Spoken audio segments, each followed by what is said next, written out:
Kuya Jeff. Happy 2K followers! Yun po, nakatuhay na po tayo. Happy 2K followers po. Unang-una, maraming salamat po. Siyempre po sa itaas. Salamat po sa inyo, God.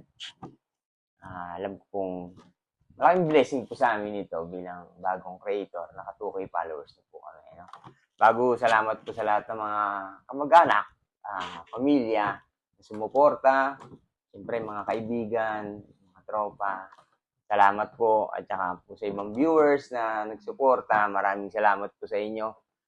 Alam ko pong yung page namin hindi pa kalakihan pero nagpapasalamat na po kami. Kasi lahat ng bagay po sa amin na maliit is pinagpapasalamat po namin. Dahil malaking bagay po yun. Dahil sabi nga nila every little thing you need to thanks to the Lord. Yeah. Ganun lang po kasimple po yung kaya kami, alam namin maliit itong 2K na to, pero marunong na po kami magpasalamat sa inyo. Kaya sana masuportahan niyo po kami, mas lumaki pa po yung ating samahan, lumaki pa po itong community natin. Sa Kuya Jeff po, sana patuloy pa namin kayong mabigyan ng kasiyahan sa maliit na segundo, dahil segundo lang naman po ang ating video. Pero sana po nabibigyan namin kayo ng kasiyahan. Yun po, good vibes lang po ang aming hatid. Wala na pong iba. At muli po kami sa aking pamilya. Thank you. Ayan po ang aking pangalan, Tintin. Si Mrs. na si Ate Mengay. Si Prince at Kidoray. Ayun na po, di ba? Saka ako na po i-reveal kung anong plano niya sa buhay. Balak niya pong mag-explore sa Cavite City. Kami na pong bahala doon. Pero, ayun po, muli po, maraming salamat. Happy 2K followers! Thank you!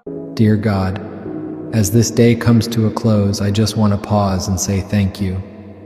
Thank you for walking with me today, for the strength, the grace, the protection, even for the moments I didn't recognize your hand until now.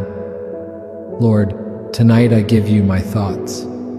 Quiet the worries, settle the fears, and fill my heart with peace that can only come from you. Whatever didn't get finished today, I trust you'll give me the strength to handle tomorrow.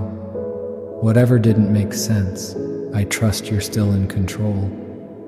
And whatever I'm still praying for, I believe you're already working behind the scenes. Lord, cover us as we sleep, surround us with your presence, and remind us that we are safe in your hands. In Jesus'